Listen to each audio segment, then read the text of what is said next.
Hello guys, so I've been learning Houdini for like a month now, and I've been trying to procedurally uh, model something, but today I'm gonna try to make a dice and procedurally. So if you want a procedural dice, maybe this is not the best place.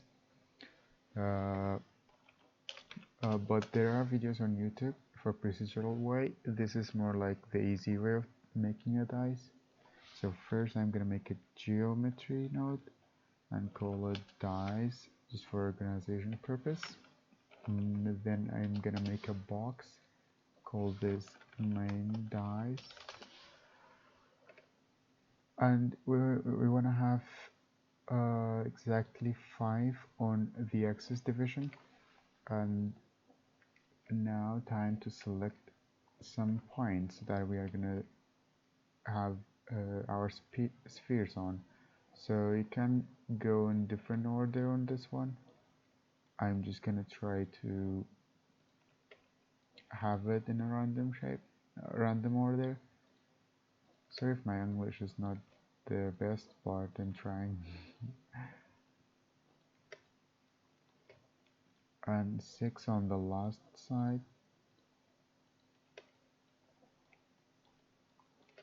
And while hovering over the viewport, you can type group, and that's gonna make group out of those selections.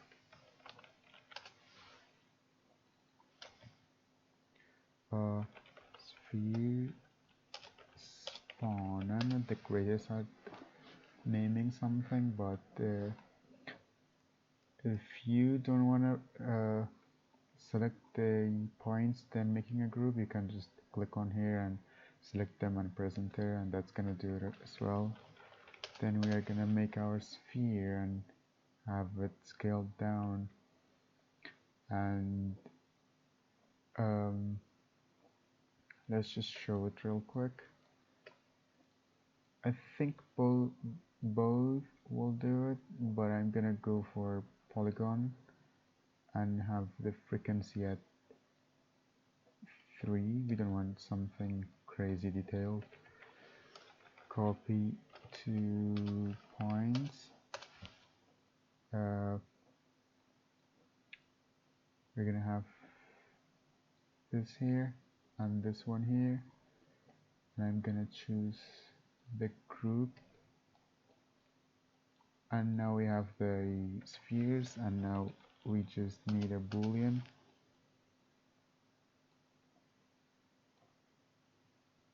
Oh, it's the other way. So if your nodes are in a different slots or in different inputs, you can click on the node, and Shift R is gonna reverse it.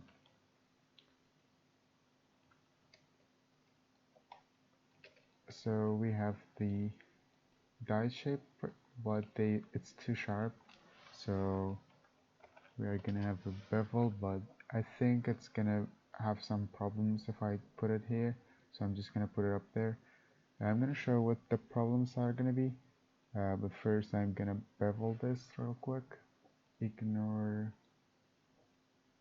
yeah. So this is gonna try to bevel every single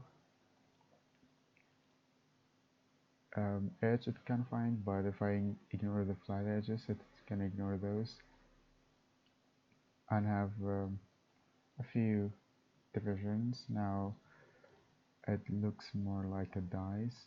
It's not a very procedural, so maybe you have better ways doing this, but it's very simple and quick.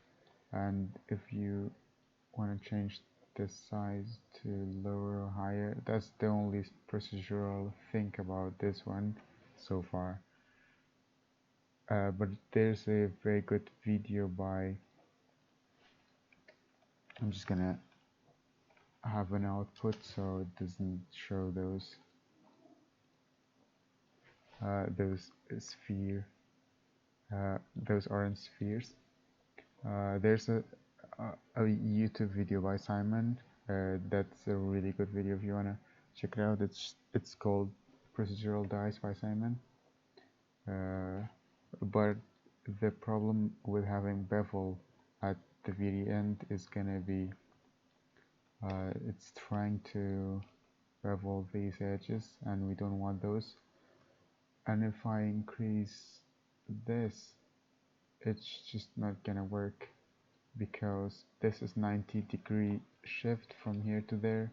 This is also 90-degree shift, so no matter how high my maximum normal angle is gonna be, it's always gonna select those. It's actually selecting these before this.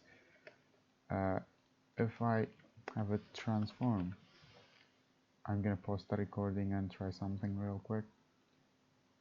So I don't want the video to be super long. That's why I was trying to test something, then show you guys. So if you want to have polybevel here or any other node that's not gonna be affected by, not gonna affect these, instead of selecting every edge, it's a lot easier to have a transform node right after the sphere and move it along the z-axis just a little bit. That way we have a much cleaner topology, and the bevel is just gonna work because the shift from this flat surface to the boolean, it's gonna be a lot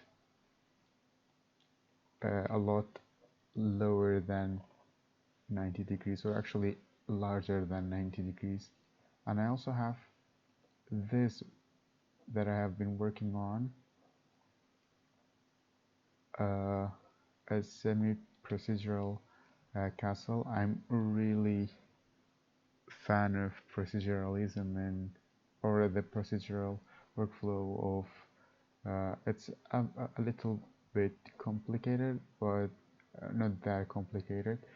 I mean, people are doing crazy stuff nowadays with Houdini. So that's about it. I hope you enjoyed the dice making. It's very simple. And I will see you in the next video. If I continue doing Houdini, I will try to make more videos so the Houdini community is going to be larger. I love it for now, but the more people make content about Houdini, the more people know and the more people join us. Thank you very much. Have a good one.